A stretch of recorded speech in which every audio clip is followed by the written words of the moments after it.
Just give a brief history about what your group does, what that encapsulates, and what you think that means to Cusp and the design community. Well, Moment Factory designs multimedia environments, so we design with lighting, video, sound, and technology, interactive technology like the Nine Inch Nails show. And we design that into either physical spaces in architecture or inside or in rock shows and stuff like that, promotional purposes. And so you shared a little bit of the video from the Nine Inch Nails one is the one that resonated the most with that, and the street stuff that you were doing. I think it was in Toronto. That plays off of live physical movement. So you walk by a display, and in the Nine Inch Nails example, it was, depending on what instrument might have been playing, there's a visual behind that person that would react in real time to that instrument and create something that's bigger than just a live music show. It creates a physical awareness and a physical presence that's bigger than a lot of like live shows that you see. Instead of a programmed sequence of lights that are going off, it transforms the experience, right, into your physical environment. And I think a lot of people like. Very well described. Thank you. I think that changes. I think that changes your experience. I think it's an aha moment, like the video that you showed. Why don't you talk about that project a little bit? Where on the street, somebody's walking down the street, and there are these arrows, and then they realize that the arrows are moving with them, and someone might stop and move backwards, and it just follows them on the street. Talk about that one a little bit. Well, it's the same type of system that we did for Nine Inch Nails. We developed a proprietary interactive system, so it can be applied for stage shows or on this circumstance. It's basically a storefront from a store in Montreal, and basically there's LEDs in the front, and there's graphics that when you walk, the graphics follow you. So there's like basically digital signage, but it's made to interact with people. So it's kind of like a fun, simple way of making the streets more lively. What are the reactions that you get from the crowd and even your clients? How do they? Well, clients usually become fans. Yeah. Like clients love it, and they're just like, oh wow, either they come and work for us, or they just kind of like they just love it. And it's kind of like it's a chill studio. We're not like ties, and we have skateboards. We have like 25,000 square feet, so we skateboard around, and it's kind of like a chill place. But everyone's really tight and really professional and really on it. So it's cool like that. It's a good balance. And yeah, basically, it's all about pushing. For us, it's all about pushing the limits. Creating new stuff that's kind of not around, and innovating and making projects that are kind of new and innovative and different. One of the other themes that you had that really resonated with me was that you were convincing a number of your clients to create more permanent installations that then encouraged sort of riffing off of and the availability of that space for other artists in the future. Because it sounds like to install one of these things from scratch is very expensive. Especially when it's custom, right? Relatively, it's very expensive. Yeah. Yeah. So it sounds like you're very interested in urban design in general, and urban spaces and architecture, and bringing together community in these physical spaces.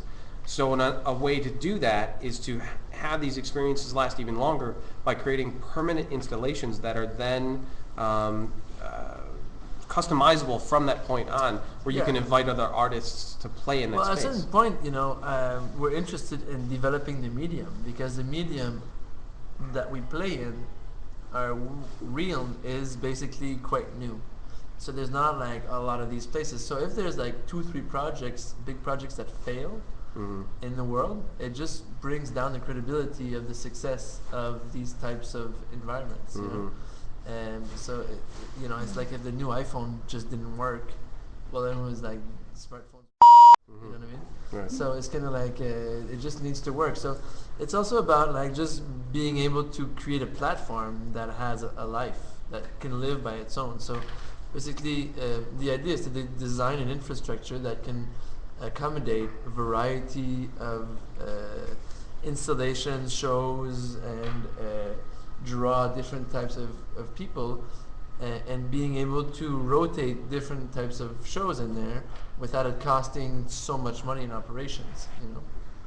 You started to describe the physical environment that you have at the shop, which I think is got to be so fun to work in, because you've got this sort of cacophony of people with different disciplines. You've got the computer guys, you've got office space, but then you have a space where there's nails and wood and hammers and saws, and you can create mock-ups. How does that? And gadgets and Yeah. lights hanging and some guy pulling on them, and then like yeah, black lights. Like right now we have like black lights, and we have like 15 projectors on these 2 walls doing like these mapping on these blocks because we're doing this museum. So we have these black boxes also where we do all these experiments, you know. Yeah. Yeah, it's cool. It sounds like the ultimate playground for any guy or It is. whoever, It kinda you know, is, you know? in you know their 20s or 30s or whatever. Like, I wouldn't want to go home. It doesn't sound like work anymore. Yeah, the boundaries between work and art and pleasure are not always clear. They're getting blurred a little bit. Well, they always have been, you know. It hasn't been like, it's been a really organic growth. So it's not like as if, okay, here's the master plan, we're going to sell this business in 5 years. And it's like a startup, you know. Right, right. It's a real kind of organic growth, kind of like shit happens and then you're like, oh wow, that's cool. And then, you know, you get a bigger thing that you can even imagine. Oh, we can do that? Oh wow, okay, let's do it, you know. And we don't do really, we started now a little bit, we don't really do development of saying, okay, this is what, you know, and get people out on the phone and calling people. You know? The people call us, and sometimes Because you the get more videos are than what you amazing. think. Like, it's like the videos of just capturing what you guys are doing for clients are like, they're the ad in itself. You Yeah. know, as long as they get attached with you guys, which is the Moment Factory, correct? Yeah. Yeah, Moment Factory. Momentfactory.com. Sure. Okay. Sure. The product is basically the best promotion from it. Is basically what you were thinking, I think. And basically that's true, you know, it's like 'Cause you it have works, to to your do point. good quality work in order to get good jobs and Yeah. inspire people to say, hey, I want some of that. A lot of clients come up to us and say, hey man, I don't know what I want. Right. I want some of that. Right. That's what they say, you know. I want some of that Some of juice. that. I want some of that. I want some of that juice applied to whatever it is that I do. Exactly. Could I ask a question? You may. You know what? This is great. Gazelle, who won a ticket. She Who won a won- I ticket won a through ticket DesignChat. From Wow. Toronto? She came from Toronto. She Toronto flew because in. you want a ticket. Wow, And I flew amazing. down here for this. Wow, Amazing experience. nice. So glad to have you here. I'm What so is glad what's to your be- question? I'm curious if all your projects depend on darkness, so you create, like, do you just create the light, or Well, have it you depends done on the anything project. that doesn't depend on light? Because sometimes the projects need to live in the daytime too. So then we use different technology like LED screens, or we'll use like prints, or we'll use different stuff. But if we're doing a show outside, yeah, usually it Mainly it's needs darkness. But it depends, you know. What have we done? Like we've done stuff in the day also, but Well, it's got to be a big challenge too, because the experience during the day, there's no way that it can be exactly the same experience at night. So the story has to sort of change, doesn't it? yeah. But you know, it's the people that are there in the day, they come for a different reason than the people that are there for the night. So you have to design accordingly to Sure. the ecosystem you're kind of creating, you know, and you're using different technologies, and then you're mixing it up at night with different technologies. Yeah. You're adding some new stuff, you know. So often we'll use LED screens, but LED screens tend to be very expensive per square foot. So it'll adapt and change. Or we use mirrors and stuff. I'm really into mirrors. So you know, you have these kind of mirrors stuff. Talk about the 9 Inch Nails project a little bit. How long it took. Yeah, How that big was was the like team for that? 3 months. Basically, they called us, and by the time we got a deal, like between the time they called us and the show started, there was like 3 months. Uh-huh. So we had to order all these equipments, and we didn't really know what they wanted. Uh-huh. So it's like, okay, what do we want? We don't really know. It's like, what can we do? It's like, dude, you can do pretty much whatever you want.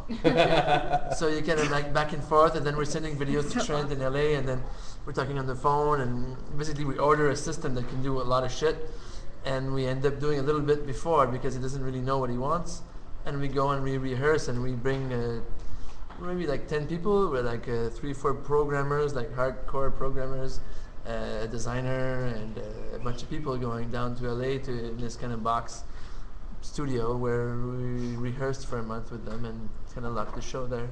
It kind of was created all there, you know. It was like right on site, and you were reacting and riffing to the art that they It's were tough creating. because like I work in the day with them, and we brainstorm and we try stuff out, and then at night the programmers program, and then next day is like, oh yeah, but let's try this. Oh, okay. Then you try some more. It is, and this very much lends into the fact what we were talking about, designing the lines of, or I'm sorry, blurring the lines of what is known traditionally as the 9-to-5 business and sort of job.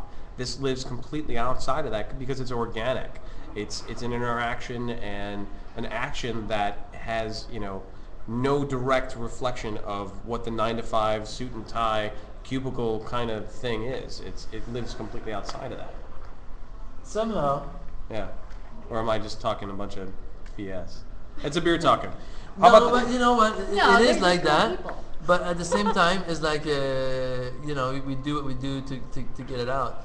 But the bigger the studio grows, it was more like that like a few years ago. Now the bigger the studio grows, the more like new people come in, and then it's kind of becomes like a job, and then they do their stuff. And some people are super efficient in an 8-10 hour day, and then some people are less. And depends. Everyone's different, and we really adapt to kind of get the max out of people's vibe, You also talked a little bit about how many different disciplines that you have there, and in combination, and certain combinations results in a larger sort of I call it reaction. multiplication. Yeah. It's this kind of mathematical process. Yes.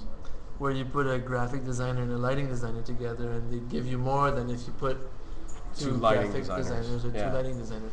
And it's just basically, people think differently, and it bounces off differently. And we do that when we're hiring people, It's like, we have a bunch of people that think like this. Let's get someone that doesn't. Something that thinks You used a differently. word that I loved, and I wrote it down. I'm going to show it to you guys. Technological. Technologization or something like Yeah, It was that. technological. Technological. That's what it was. Knowledgeable? That's a good word. Brilliant. You It's should add that to that site. technological. Yeah, exactly. We were just joking earlier. We should make a site called. This is what I'm gonna call it now, guys. This is what we call it now.com. Because we were just making up a whole bunch of words. And it made sense to us, but it might not to you. So that's why we need to explain it to you with a website.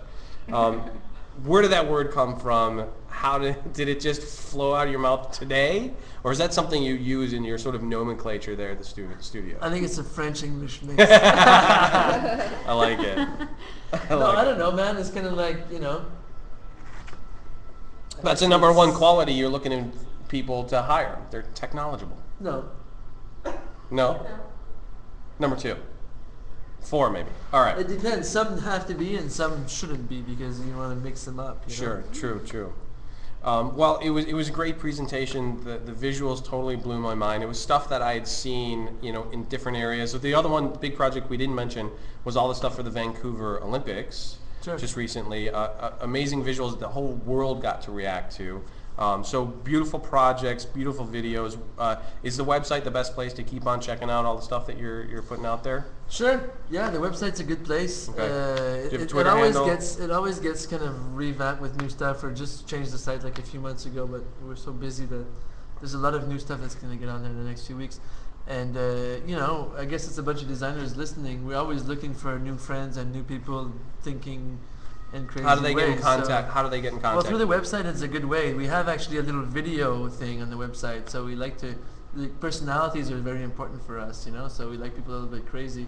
James, dude, James White, you got to talk to this guy. You guys it would be the multiplication. This guy does amazing work. Yeah, I make but one it's comment? like that. Yes, you may. There was the piece with the Parliament. Yeah. Since I'm Canadian, and I saw that, and it just Explain it I for haven't people been, who are not familiar with that. Okay, there was this. They did a project with the Parliament in Ottawa, and I think that was the first time I've ever seen anything connected to a Canadian identity experience that was at that scale. And because Canada really does lack like a brand, right? So I think connecting the Parliament, I mean, I know you were saying the politics, and I'm sure they had their disputes that they had to deal with, but I thought it was just So it was a moving it experience. was, yeah, I don't know why, but it's But it is I like haven't that even been. because- It actually makes me want to go to Ottawa to see it. Well, that's what I was That's, thinking about. I mean, recruiting and nobody destinations, wants to ever go to Ottawa. I mean, some people just go to university there, or they say it's cool to party there sometimes, but is not really a place to go. Like nobody really cares about Canadian identity or No. politics or anything. So to me, it was like, wow, they actually connected like a creative experience to the Canadian identity, and I thought that was And we had to actually ask pretty ourselves moving. all of those questions, you know. Yeah. Working on that show, you had to turn it upside down and think, okay, what's what, and how are you going to make it meaningful, and how are you going to get people to believe in it, that it becomes real, and it doesn't. We make it real, but it needs to feel real too, you know. So there's a lot of that kind of like process that happened behind there. So Yeah. it was quite complex, and it was a lot of that kind of like, how do we create really this Canadian pride, because there is this lack of like, oh yeah, whatever, Canadian. But when you think about it, Canadians really like their country, and they really appreciate it, and they really appreciate being Canadian. So when you get into conversations with them, they let go, and you get really Yeah. interesting stuff. So we interviewed Canadians across Canada, and we built a show around kind of Canadians as the narrator. Is like a whole bunch of people, of Canadians, telling their little blips and blimps.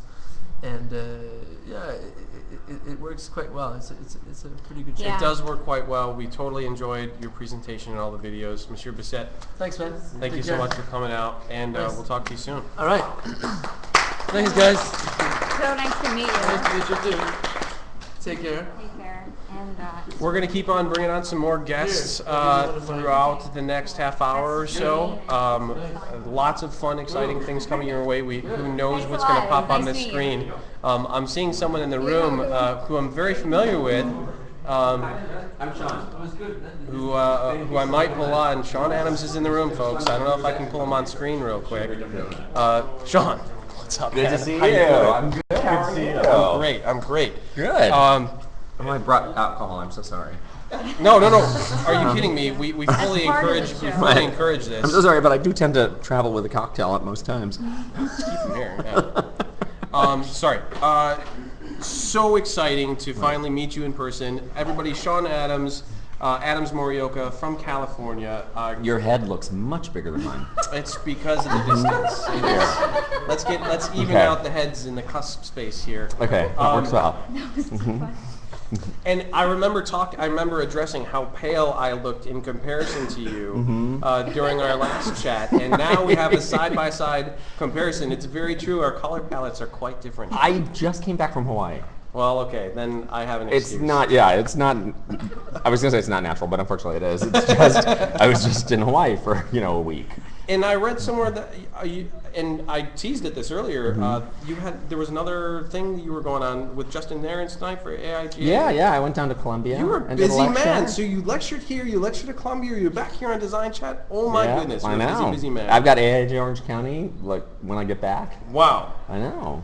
Well, and what was And really it's not that fun- I'm a media hog. I actually, I mean, obviously for Cusp, Pat and Greg, I'd do anything. I Love mean, it. lie down on the street for them. Yeah. And then Emily Potts asked me to come to Columbia, and I was happy to do that. And they had Orange County. I can't say no to those guys. They're great, Yeah. It was really fun going back and watching some of the videos that I was seeing when we had Debbie Millman on, and you handing off the reins to her. Right. In that speech, I believe in Atlanta. Uh-huh. And then we had her on for a discussion with her, and sort of like, it's so fun to be able to reach out now, and not only locally, but look at the larger national AIGA scale design, and it's reaching internationally now. I got to share an experience with you. This is about 3 or 4 weeks ago. 3 guests who had been on the show previously are now doing some of their own live video things, and there was one guy that I had not met before, Justin Mahler. We all decided to do shows in the same day. We called it 5 Hours of Power. James White is one of the guys. He's in the chat room here. Hey, Say James. Hi, James. And he's an illustrator from Canada, Halifax. So they did 4 hours consecutively throughout the day, and I did my show at 8 o'clock at night. They had between 300 and 500 people live for each show. Wow. We had a whole bunch of people for our show, and it just took off. And what resonated with me days after this experience was how international it was. Fabio Sasso is from obdezido.com. It's an inspirational design blog, and that's out of Brazil. Okay. We had James White from Halifax, Canada. We had Nick Campbell, aka Grayscale Gorilla, also a Chicagoan. Myself from Chicago. And then we had Justin Mahler, who's from Australia. So the audience that we were speaking to throughout that whole day was an representation of the international design community. That's great. That was one of the most moving experiences I've had throughout any of my career. So I wanted to get your perspective, especially after being the national AIGA president and moving on doing so many things now, where your sort of scope is of how the internet has completely changed the design community. Internationally or just in general? In general. Actually, it's in so many great ways, obviously.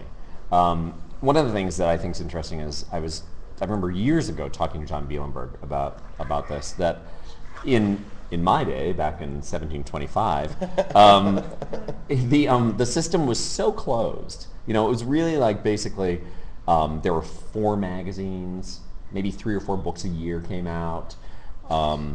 You were asked to speak at the Aspen conference, the AIJ conference, and that was about it.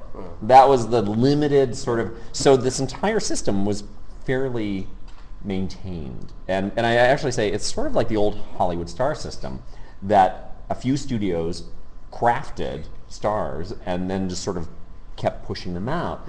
And I think because there were so few limited venues at the time, the same thing happened. It was sort of like, okay, if you got published in Graphice and you spoke at Aspen, you were famous. But fortunately now, because the internet gives us access to so many different amazing things, it's just opened up. So it's like, I almost feel like it's this box of jewels that just got thrown out. Yeah. Like all of a sudden, all these incredible treasures are being found. Yeah. Whereas before it could have been so limited by, and not by any mean spirit or anything, but just because of the nature of the beast. But now that there's thousands of websites, and I find there's people well known in like every little niche market. Every little niche has like, oh, I love this person, they're great. Yeah. And just from my experience of going out and speaking as an AIJ president during my time, I'd go to the, sort of places where you wouldn't expect to meet really remarkable designers, and every place I visited, I would meet someone that was like, I am blown away by what you're doing. And because of the internet, now they can be out there. Yeah. It's not beholden to just New York or LA or Chicago or San Francisco. I think it's creating sort of a third level of discovery. We had the superstars being promoted via books in whatever organizations. We had the people who are really good at promoting themselves who are now doing that. And now we have the people who are doing amazing work, aren't promoting themselves or entering design contests, and now are sort of being revealed just by they're putting an image of something they did on their blog. Right. It's that third layer, and it's just getting deeper and deeper and deeper. And I think it's a really amazing time to be participating in this at all. I want to touch a little bit on the talk that you gave today about Disney and how you had prepared it for a discussion on the typography of Disney, and how that really translated for you to telling the story of Disney, and especially walking into the park and how that turns you into a character in your own little movie. And just sort of how, obviously it's had a profound effect on you. You've been around those parks for a long time. When did that happen for you? When did that light bulb go off that made you want to understand it in such an intricate way? That's a great question. Terry Stone asked me something similar the other day, and she said, well, exactly when did you know this? And I said, well, I think parts of it all made sense to me for a long time. And actually working with Disney as a client, I sort of understand how things can function logistically. But it really wasn't until the Society of Typographic Aficionados asked me to speak at TypeCon that I really looked into it. That I was like, okay, now why is this working? Why is this successful? Now, something Noreen and I have always, been strong, proponents of it is like, don't dismiss it. It's so easy as, I'm a jaded, cynical designer. I'm cool. I'm going to dismiss all of that. How can you dismiss the number 1 and number 2 tourist attractions in the entire world? Something there is working. By far, yeah. It's not like, oh, it's kind of working, It's something is resonating with the public so deeply that over there's that extended over periods extended of periods of time, time. and multiple generations of Right, families. and it's not like, oh, attendance is dropping. Attendance is climbing. Really? It's just, so something's working. And so, it gave me a chance to really say, okay, what is it? Now let me get in here and really try to figure this out. And that's, sort of when I came to these ideas of oh, this is about a narrative experience. That truly is what's happening here. And I don't think it was done intentionally. I actually think it happened because animators designed the parks, not architects. And they automatically made storylines. Right. And, yes, there are characters there. There's, like the Dapper Dans, on Main Street that do barbershop quartet. But you, as the guest, are always the main character. Right. Walking in your own environment. Yeah. Now, the great thing about this, which I didn't touch on today, is, of course, when you are set outside of your own reality, you're free to behave in a different way. So you may not think about buying that one object at the store, at the grocery store, but when you're there, you're like, of course I'll buy it. I'm in a different reality. Right.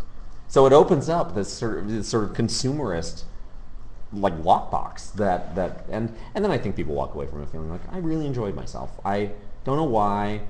And there's a difference why Disneyland and Disney World are so successful as opposed to, like your local amusement park, which does fine, but It's an experience which resonates with me because, of course, we went to the parks as children. We would go back multiple times throughout growing up. My sister worked at one of the Disney retail stores while they were still around and popular. And I think there's some lessons to be learned and some parallels to be drawn between how they understand what their core strength is and the idea of branding and controlling that environment for a very specific sort of user experience to how Apple does it. yeah. Right? Yeah. They have some closed systems that nothing can touch. Yeah. Because they understand exactly what they want to do, when they want to do it, when you should hear what communication and when. Right. And they understand how you're going to feel afterwards, and it's a formula for success. Yeah. Yeah. It's it's branding. It's something that they've gotten for a very long time. I mean, I think one of the things that Apple and Disney in the theme parks share so beautifully is honestly, as dumb as it sounds, customer service. That you go to an Apple store, someone's friendly. They're going to help you. It's not like going, to a big box store where you're just, please, God, someone help me. I have no idea where the hammers are. Right. That they're there to help you. I actually went to the Apple store this afternoon. I needed to get a headset, and immediately someone's on me. Oh yeah, and here, let me take you there, and I didn't feel like an idiot. And the same thing happens, at any of the Disney parks, where clearly customer service is critical. Yeah. Like, you're treated well, you're treated with respect, and I know people that have worked at the parks, and I know how hard that is. Yeah. That you're asked 20 times a day, what time is the 3:30 parade? It's at 4. Right, exactly. How much restraint does it take to just to go? not say, yeah, it's at 4. Well, I tell you what, totally enjoyed your talk today. Very much looking forward to your partner's talk, Noreen Morioka, tomorrow. Can't wait for that. I was so glad that we had you for a full hour on the show before, and it's so great that you travel so much and spend so much time giving back to the design community. Really, it's a pleasure. No, it's I mean, you're the one doing the hard work, not me. I just show up and do what I'm told. This is hard work, folks. I want y'all to know it's really hard work what I do. You get to go to cool places and meet great people like you. That's easy. It's Well, cheers to that. Cheers. Thanks for coming out. No, and thank you for your hard work. Yeah, it's important what you do. It's a lot of fun, and I got to tell you, I get a whole lot out of it. There's no doubt about that. Well, that's why it works. Yeah. So we're gonna continue rolling here. We've got some more guests to bring in. I can't wait to keep on hanging out over the next day or so and talk to Noreen. So I don't think Noreen's coming here. She's not coming here. But she hates you. Oh well. No, she's not scheduled to be here. No, tomorrow. No, she's not coming. Oh, she's in New York this week. I totally misunderstood that. No, she's in New York this week. Okay, well, she maybe doesn't it's do just in my speaking pretend engagements anymore because she gets too nervous doing them, so she won't do them. I was reading an earlier version of what was going on. We were supposed to be here, but she's like, I can't do it. I'll throw up. So that would have been entertaining too. Very entertaining. Hey, whatever you're into, your thing, not mine. Tell her I said hi, and I will watch her do whatever she needs to do. I will. Cool. Thank Great. you. Thanks a lot. So, moving on here. Oh, nice to meet you. Ron, come on, Ryan, come how are on in, you? have a seat. Okay. Everybody, I would like to introduce you guys to Ron. I'm sorry, I'm forgetting your last name right now. Kovac. Kovac. I have the shortest memory in the whole world. Kovac. Kovac. Right. Kovac. I was just introduced to him physically. I've talked to him online a couple times before. Ron runs the design blog and Twitter feed called Design Applause. That's right. That's awesome. Greg Samata from Symbolic, formerly known as Samata Mason, walked him in here and said, Ryan, you got to meet this guy. He's done amazing work for a long time here in Chicago. Even though we've talked eight or 10 times through online experience, and this is weird, right? Yeah, you know what? It's a cool experience that I'm having more and more. With all the outreach I've done online, and now coming out to events, people will approach me and say, "Hey, I'm so and so," and it's a weird connection. It takes me a minute to connect that dot and remember that conversation. Because it's not the same experience when you have a face in front of you. It's worse than like going to the health club and then seeing people in clothes for the first time, right? You don't recognize them, but this is bigger and better. Yes, that happens to me all the time. So tell us a little bit about your history, and then we'll get into the design applause stuff. Graphic designer. I met Greg in '72. We go back a long way. I'm past president of AIJ Chicago, 27 Chicago designer, past president of architecture and design at the Art Institute, trying to do something new. Yeah. Yeah. And design applause, is that something new? I think so. Yeah, it's online. I've been in traditional, print and branding and everything, and I got into it around 2002, and I saw a cover on Business Week. Steve Jobs was out there, and they were talking about Apple. Mm-hmm. And I got really excited because Apple got on, a business magazine, and it was all because of design. Yeah. And that sort of triggered things off. And at that point in time, the internet wasn't very good, but there weren't very many design products that were out there that were very visible. Mm-hmm. And how do you connect with them? And so Right. I said, well, you know what? Let's. That was the basis, just to try to connect people with design-driven objects. And so that was 2002, and I've been just messing around with it since then. And I went online 2.5 years ago. Mm-hmm. And I don't know where it's going. It's sort of leading me to this and that. Yeah. Yeah. And that's, sometimes that's the best place to be, because I'm hearing more and more recently, and especially with entrepreneurial activities, where the idea of a business plan is almost obsolete, because there's no way you can predict what's going to happen especially in digital interactions in the next couple of years. It can all change. So these people who carry out these meticulous plans about, 2 years from now we're going to do this, 3 years from now we're going to do that, 5 years from now we're going to be here. It's almost pointless now to spend that much time thinking that and predicting it. When I started, I didn't know that. I was, like number 2 in a 200-person office at one time. It was corporate background, very tight business plan. Talked to people with money, and they were interested, but it was still kind of new. Mm-hmm. And at that time, it seemed that it had to go online before anything happened. But the business plan is still like a kick-butt concept. Mm-hmm. It still works, but Well, it's true. There are formulas out there Yeah. that, and they're simple concepts a lot of these times. Right. Where you put the right people. We were just talking about this a second ago with the guy from Moment Factory, if I'm remembering that correctly, where he called it the multiplication theory, where 2 lighting designers are going to create this, but a lighting designer and a graphic designer create that, and they're simple formulas that if you follow, create powerful results. Right.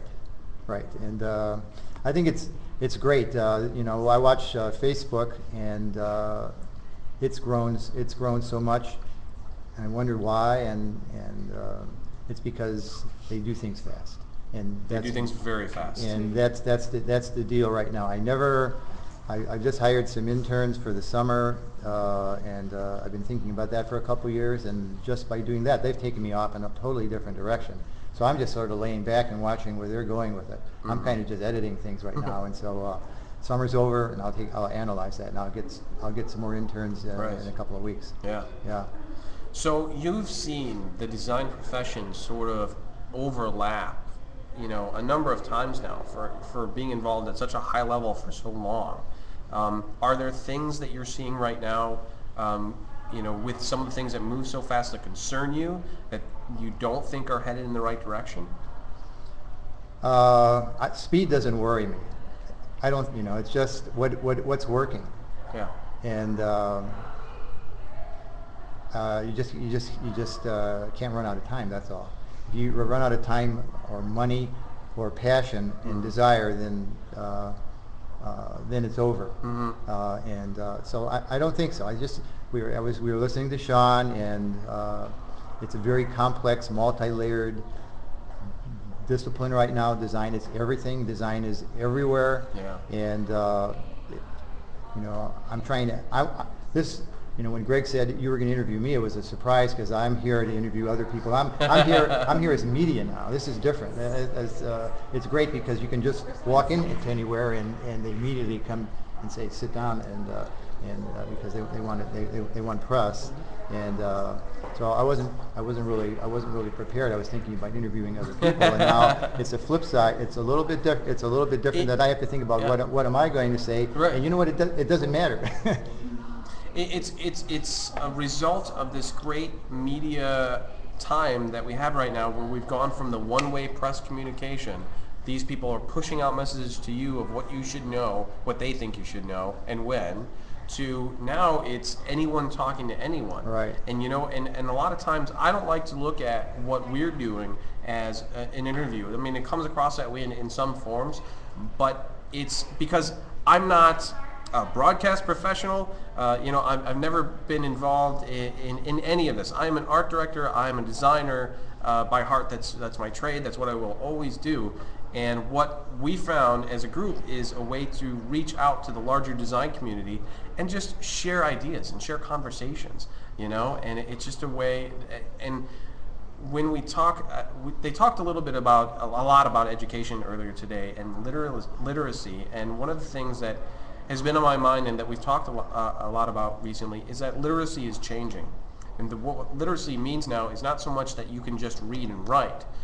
Being able to communicate in this digital age means you know how to tell a story, you know how to edit it in a video, you know how to post that on Facebook and YouTube, and this is the new literacy. This is the new form of communication.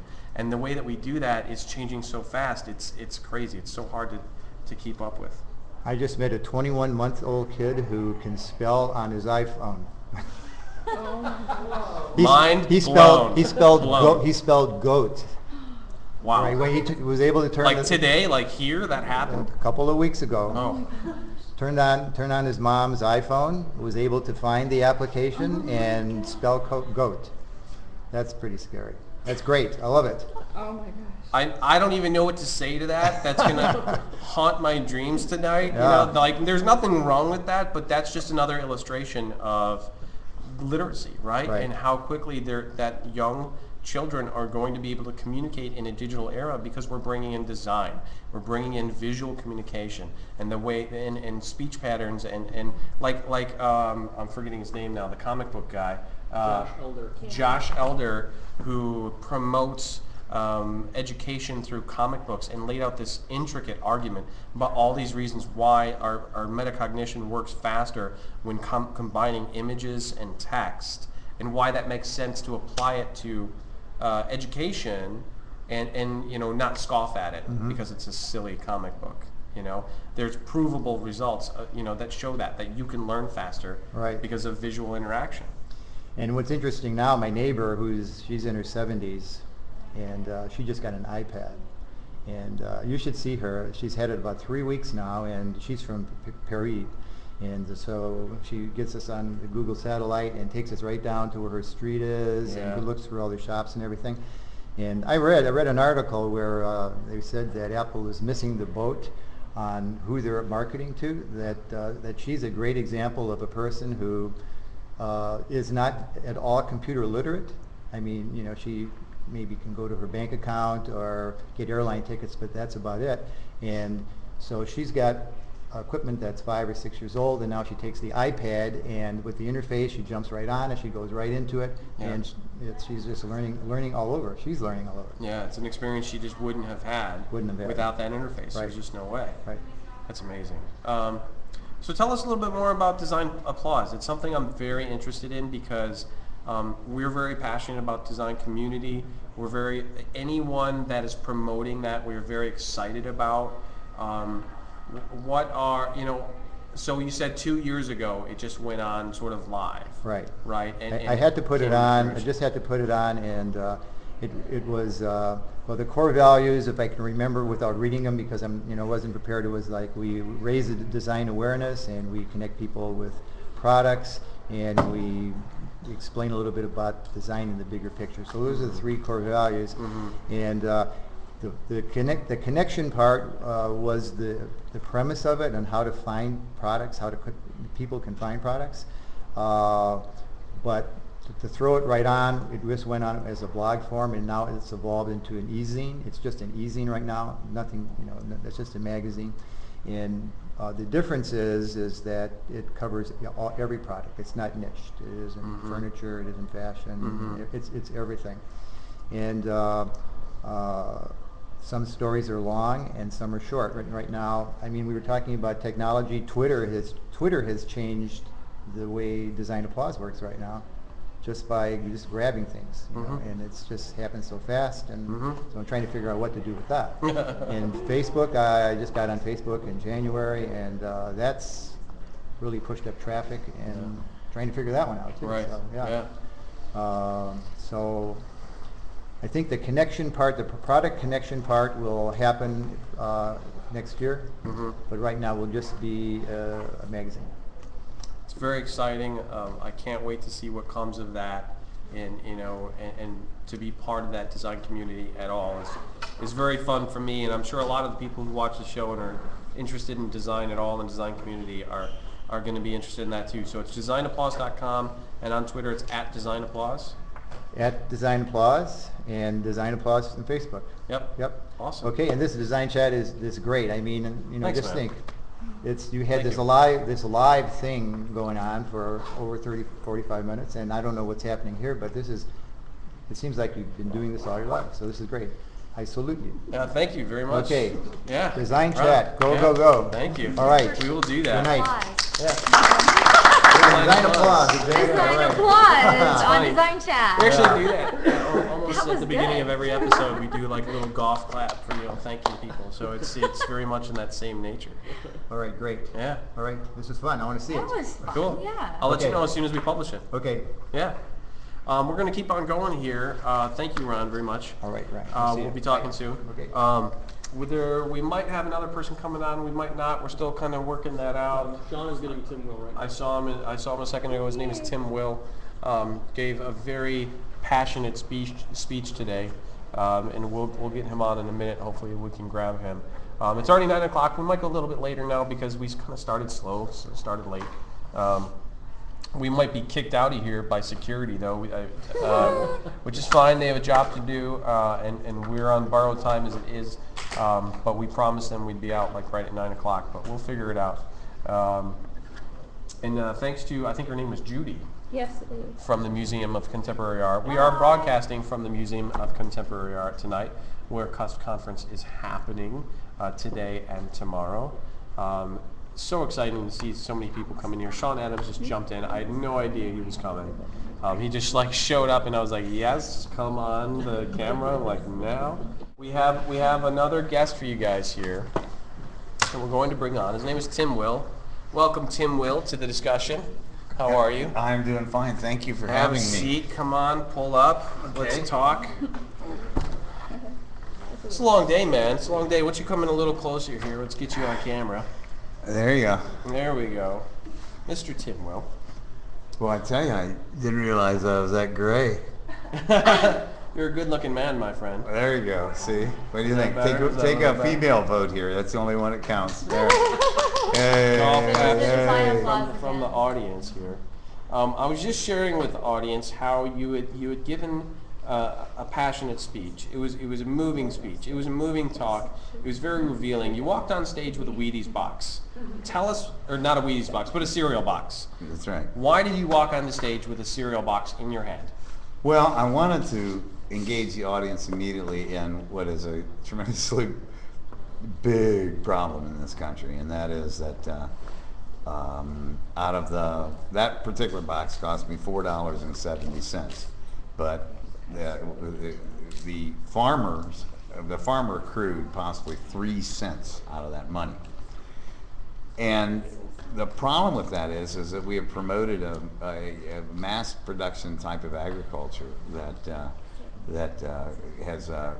requires farmers at this point in industrial agriculture to grow one thing, or as we call monocropping. And monocropping is a real hazard here. As I said later on in the presentation, in America, 95% of our caloric intake is from 30 different crops. I mean, that's amazing.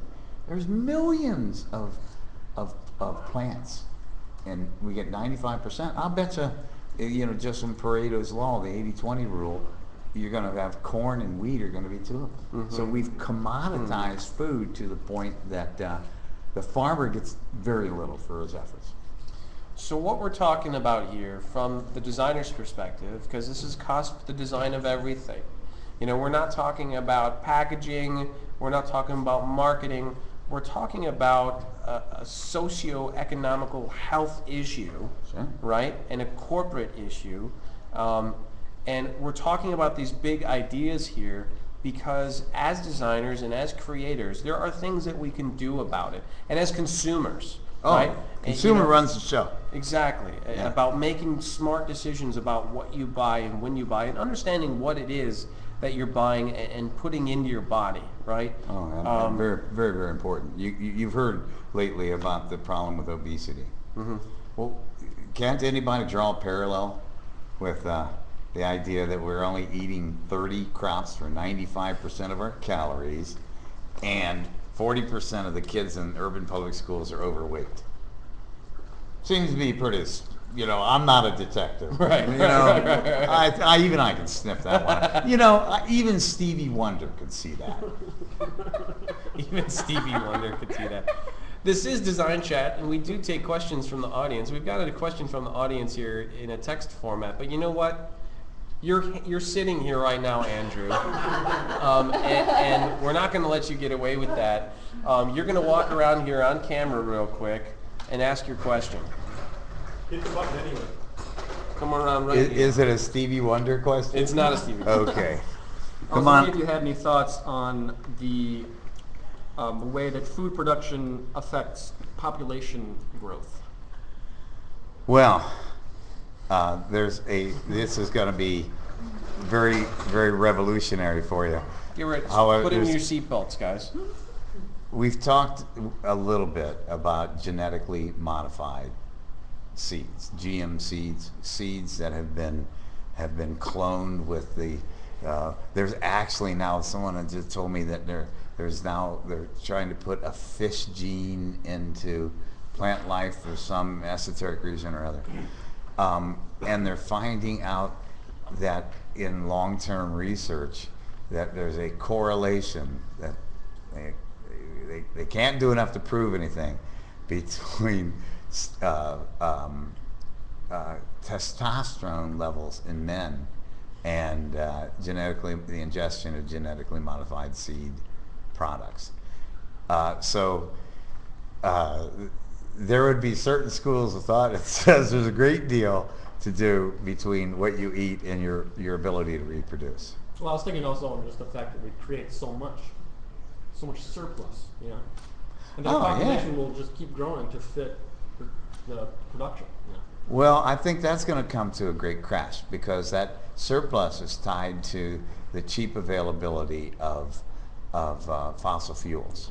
And there's a school of thought that says in 2009 or 2010, that we finally rounded the corner between our consumption and the discovery of new fossil fuel sources, and that now we will be in a continuing 7 to 9% deficit each year.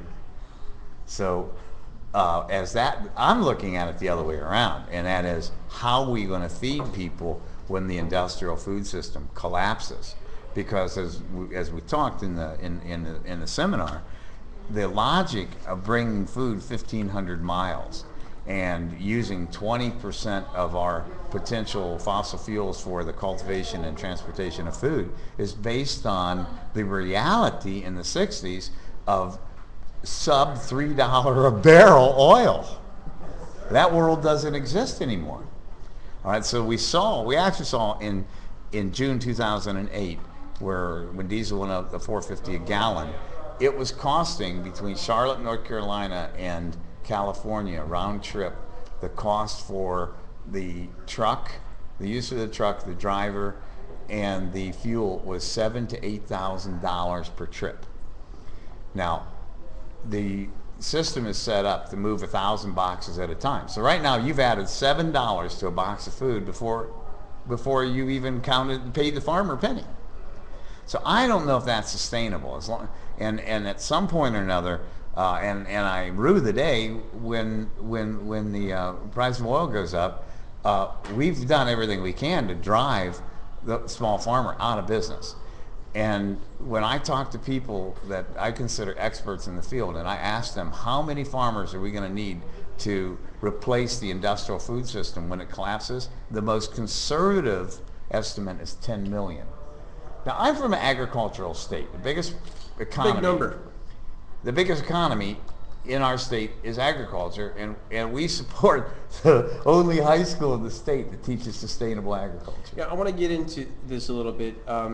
The group that you're a part of or started is Foothills Connect, correct? Foothills Connect Business and Technology Center. Uh-huh. And you've connected some dots here with the Farmers Fresh Market, right? Yes, that's one of our projects. So a little bit of your history is that you were an educator for a long time, right? Well, only for 4 years. For 4 years? Okay, yeah, okay. and then 16 years before that, I was a telecommunications executive. Okay.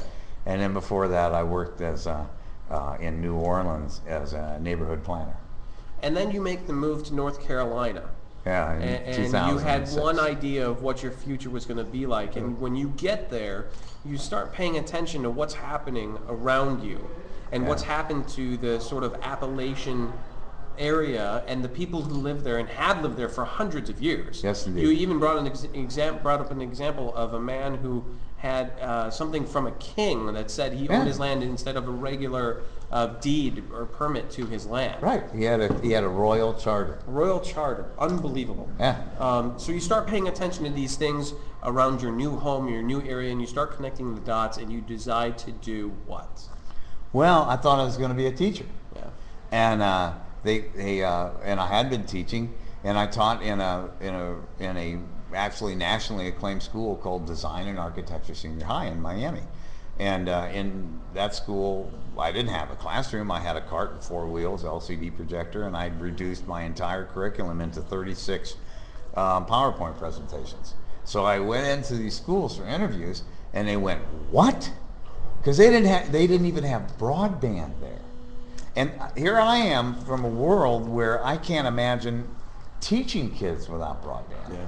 And their kids don't even have it. Yeah. And as one of the things I learned from one of the gentlemen I introduced today, Dr. Lombard, from the old civil rights days, you either sit there and look at an injustice and do nothing, and that's a conscious choice, or you do something. So I decided that I would take a job doing something for 10 months, 4 years ago. And I took a job with Foothills Connect Business and Technology Center as a job developer for 10 months because I didn't get a job. Mm-hmm. And I figured, well, 10 months from now, next school year will be starting up, and I'll give a shot at it again. All right? Because literally, the places I interviewed at, they didn't even know what I was talking about. Right. So the other thing is they said, oh, you teach history, yeah? And I said, yeah. And they said, what sport do you coach? and I probably ruined my chances by saying that I really didn't see the connection. Yeah, yeah. And so, in any case, and I got involved. I got engaged, and the Peace Corps in me came out, and I just said, these kids don't stand a chance unless we connect them. So I spent the first couple of years connecting people, getting fiber optics. Went to, and I'll mention the name, Bell South, and then AT&T, and I said, those orange pylons that are going down our state highways that says don't dig here, says fiber optics. We'd like to use that fiber optics to hook up our school. And they told me, if I can paraphrase, they said, we really can't talk about those assets for reasons of national security.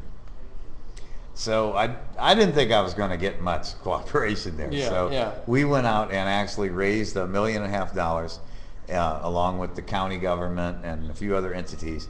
And we actually had strung aerial fiber optics, in many cases, right over Bell South's buried fiber optics.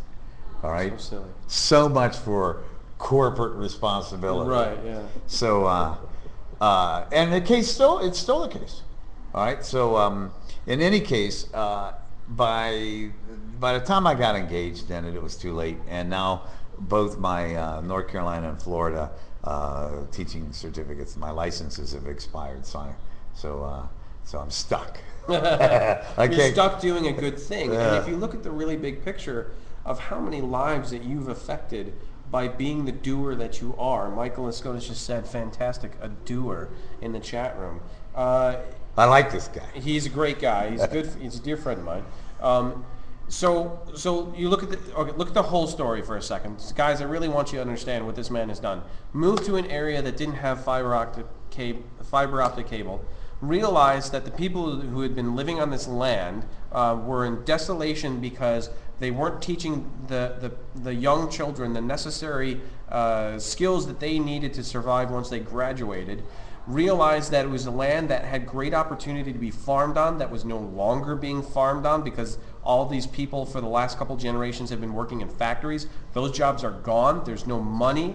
And very close to this area are two major cities with numerous needs for fresh vegetables and produce, okay, who are going to appreciate this. You realize that there's a path, that you have to get the fiber optic connection. You have to teach the local residents to read and write. You have to teach them to use the internet. You have to, so they can teach themselves how to farm again, so that these products can then make it to these markets that haven't had them. And these chefs and these people who need this produce are eating it up, right? And, they love it, yeah. They love it because they're getting all this crazy produce that isn't the junk that they could buy from these larger farming corporations.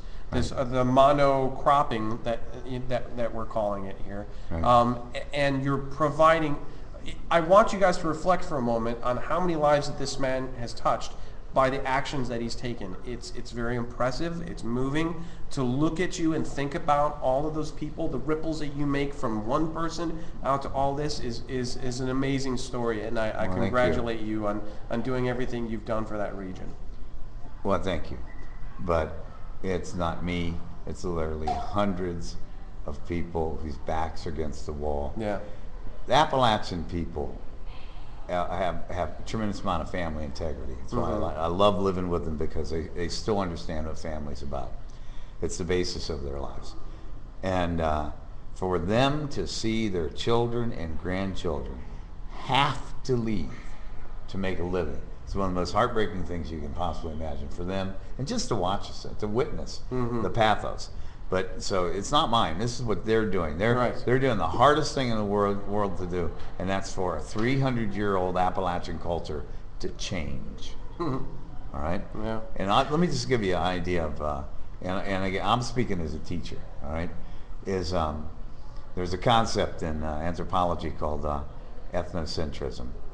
And I've taken 5 farmers to Charlotte to meet the chefs.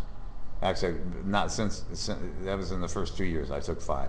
3 of them had never been 75 miles to Charlotte because they have no curiosity, or I'll put it this way, limited curiosity with the outside world.